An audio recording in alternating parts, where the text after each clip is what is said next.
What's good, y'all? Let's go for a little bit of a walk and talk today. I haven't done one of these in a while because usually I realize how much more distracted I get because not only do I have to talk and get my thoughts through, but it's also I'm trying to make sure I don't step on goose poop and dog poop because people love just letting their dogs run around out here on a football field and just let their dogs poop in the middle of the field. So you gotta keep your eye open. But anyway, I had an interesting theory. I had a theory that the human body is supposed to be like renewable. The human body is not supposed to give off a waste byproduct.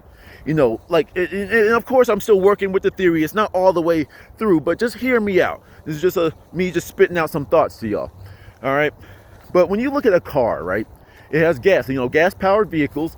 They have the combustion engine, whatever. And then when you blah, blah, blah, blah, blah, does the whole thing, is giving off the carbon dioxide, the stuff that's polluting the environment, blah, blah, blah, blah. Okay. When you look at nuclear energy or something like that, nuclear energy, it's like, sure, it's a little bit better, but there's still that nuclear waste that they end up just like capping off in concrete bricks for that to just like leach out in like 50 years. But we'll deal with that. We'll cross that bridge when we get to it, I guess. And then let's just say, for example, like something very simple, like having like burning wood for heat, right? It's like, well, the waste byproduct is that smoke, that same smoke that can, cause asphyxiation, that can, like make your eyes water and burn. Yeah. So it's like, there's always some type of waste byproduct that ultimately pollutes the neighboring environment. But nature itself, before we little human beings came up here and started messing things up, acting very inharmonious with our environment, it was self-sufficient. The leaves fell to the ground and things either ate the leaves or that those nutrients were reabsorbed into the soil. Nothing is wasted. There's nothing that just floats away. Everything is used when nature is doing its own thing, whether it be in the water, whether it be in the sand, whether it be on the forest, whether it be wherever. It's like there's a purpose for everything. When an animal poops, some dung beetle or something will take that. I'm not sure if flies are organic, but nevertheless, flies will come and take it down. And once again, those resources get reabsorbed into the soil. Everything is used. There is no waste. So when our bodies were spawned from nature, whether that be the cosmos nature or earth nature, we should be acting the same way. So I'm like, okay, well, how do we do that? Because we defecate, we poop. When we eat physical things, our body processes it, and then there's a waste that is given. And even when you go pure vegan though, and you eat like cucumbers and spinach and whatever, and like you still gotta poop because your body can't even process all of that. So my question is that what we're supposed to be eating as well? Don't get me wrong, it's better than some of the alternatives, but if our bodies can't process it, that generates that waste byproduct, which I don't think that we are supposed to be generating. I truly don't. Like, consider me like thinking outside the box here. I don't think that we should be generating that waste byproduct. So how can you make your body not make that product? Well, when you fast, you don't poop. When you are, when you don't fast, or when you fast, you don't poop because you are literally not absorbing, or you're not intaking more physical things that your body has to process. If you don't put that stuff in there to be processed in the first place, no waste can be generated.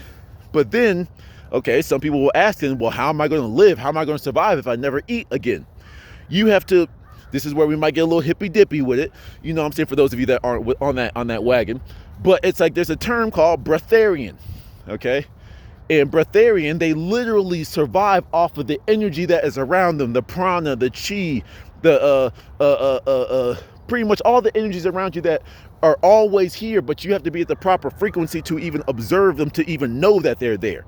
Okay, and that's what they survive off of. They breathe, they sit in the sun, and they're good. Where would the waste byproduct come from with that? And this is just a theory. I don't know this. I'm not there yet myself. I'm just talking, getting people to think, because someone might figure it out. Someone might try this and be able to share that information with the world. But that's something that I really do want to get to. That is a point I want to get to, but not right now, because right now, I enjoy the physical things a little bit. I enjoy the food, but is that my addiction speaking? You know, is that a limiting belief of mine? I don't know. We're gonna work on it. We're gonna figure it out. But nevertheless, you know, we really do have an imbalanced and inharmonious relationship with food these days. You know, why do you eat 3 times a day?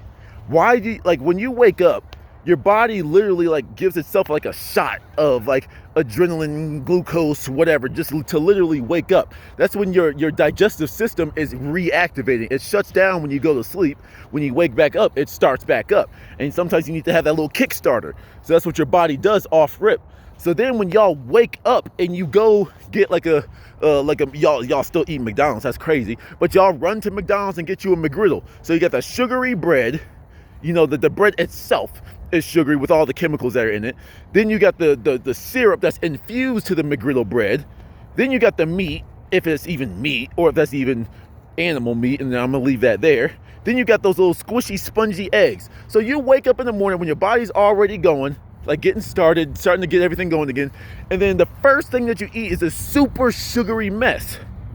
For those of you that drink coffee in the morning, you wake up in the morning, you get your coffee, you wake up in the morning to do drugs. You wake up in the morning to pour some artificial sugar or some sweetener that has aspartame, which is a known carcinogen that they still let you eat. And you just say, that's normal. This is good. No, it's not.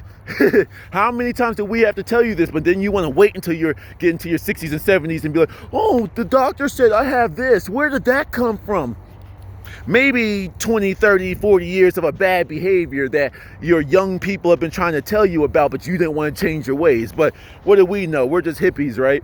We're just this young, soft age, this young, soft generation that wants everybody to have freedom and happiness. You know, screw us, right? But anyway, you know, I really wanted to think about that. I think the human body is supposed to be a renewable resource, one that is in harmony with society or with nature, and does not have another waste byproduct.